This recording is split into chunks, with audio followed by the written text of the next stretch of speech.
হিন্দু হোক, মুসলমান হোক, খ্রিস্টান হোক, বুদ্ধিস্ট হোক, নাস্তিক হোক, সে যদি অবৈধভাবে ভারতে ঢুকে থাকে তাকে বেরিয়ে যেতে হবে হবে হবে। সুতরাং কেউ তাদেরকে বাঁচাবে না। ভারত কি বোঝা বইবে নাকি? ভারত কি বাংলাদেশি হিন্দুদের বোঝা বইবে? যারা এই 2011-তে এসছে, 2015-তে এসছে, তাদের বোঝা কেন বইবে? তাদের বোঝা আমাদের ট্যাক্সের টাকায় তাদেরকে কেন আমরা এখানে পুষে রাখবো? তো হিন্দু মুসলমান বলে ব্যাপার নয়। ওপার বাংলায় যে মুসলমান অপরাধ করে এপার বাংলায় আসবে, আজ ক্ষমতায় ওখানে চলে গেছে আওয়ামী লীগ, তারা নেতারাগুলো এখানে আসবে, আমরা তাদেরকে তো কেন এখানে ওয়েলকাম করবো? তারা যদি বৈধ প্রক্রিয়ায় আসে ঠিক আছে, অবৈধভাবে এলে তাদেরকে ফেরত যেতে হবে। কোনো নেতা বাঁচাতে পারবে না, কোনোভাবেই এটাকে আপনি রক্ষা করতে পারবে না। যে সঠিক সে থাকবে, যে বেঠিক সে বেরিয়ে যাবে। পশ্চিম বাংলায় তো বর্তমানে এমন একটা জায়গায় পৌঁছে গেছে, পশ্চিম বাংলায় হচ্ছে কাজ নেই, মানুষ গতর খাটাতে চাইছে, কাজ নেই, মানুষ চাকরি করতে চাইছে, চাকরি নেই, চাকরির জন্য বাইরে যেতে হচ্ছে, বাইরে গিয়ে বিভিন্ন রাজ্যে কাজ করতে হচ্ছে।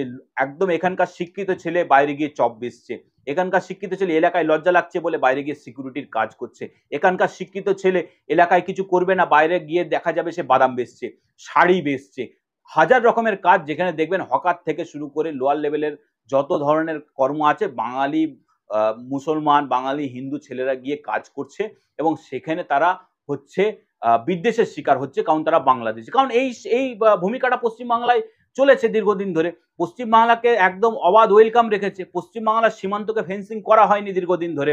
কেন করেননি? এটা তো দায়িত্ব যে ভারত সরকার ফেন্সিং করবে, রাজ্য সরকার জমি দেবে, ভারত সরকার টাকা দেবে, সেই জমিগুলো কিনে নেবে এলাকার লোকের যাদের আন্ডারে আছে, সেগুলোর এগেনস্টে সেখানে ফেন্সিং হয়ে যাবে। এটা পশ্চিমবাংলা সরকার করেনি, কারণ ওই পারে গরু পাচার করতে হবে, ওই পারে হচ্ছে নারী পাচার করতে হবে, এদিকার মাল ওদিকে করতে হবে, স্মাগলিং করতে হবে, সোনা থেকে শুরু করে ওষুধের বোতল থেকে শুরু করে ক্যাপসুল থেকে শুরু করে এপার ওপার করতে হবে, তাই এটা করা হয়। শুভেন্দু অধিকারী বলছেন যে হিন্দুদের জন্য এটা কোনো ভয়ের নয়, যারা অনুপ্রবেশকারী আছে তাদের কি তাহলে কোনো ডকুমেন্ট দেখাতে লাগবে না? হিন্দু মুসলমান বলে কথা নয়, এই বিহারের ক্ষেত্রে তো সেরকম কিছু হয়নি যে হিন্দু মুসলমান। শুভেন্দু অধিকারীর কথা শুভেন্দু অধিকারী ভালো জবাব দেবে, কিন্তু এখানে হচ্ছে হিন্দু হোক, মুসলমান হোক, প্রত্যেকের ক্ষেত্রে একই নিয়ম প্রযোজ্য। এইভাবে কোনো জাতি, কাস্ট, রিলিজিয়ন নিয়ে কোনো ডিসক্রিমিনেশন করার কোনো এখানে জায়গায় নেই। ভারতের নির্বাচন কমিশন স্বতন্ত্র সংস্থা, স্বাধীন সংস্থা, সে তার নিয়ম মোতাবেক চলবে। এটা রাজনৈতিকভাবে একটা গিমিক হতে পারে। হিন্দু হোক, মুসলমান হোক, খ্রিস্টান হোক, বুদ্ধিস্ট হোক, নাস্তিক হোক, সে যদি অবৈধভাবে ভারতে ঢুকে থাকে তাকে বেরিয়ে যেতে হবে হবে হবে। সুতরাং কেউ তাদেরকে বাঁচাবে না। ভারত কি বোঝা বইবে নাকি? ভারত কি বাংলাদেশি হিন্দুদের বোঝা বইবে?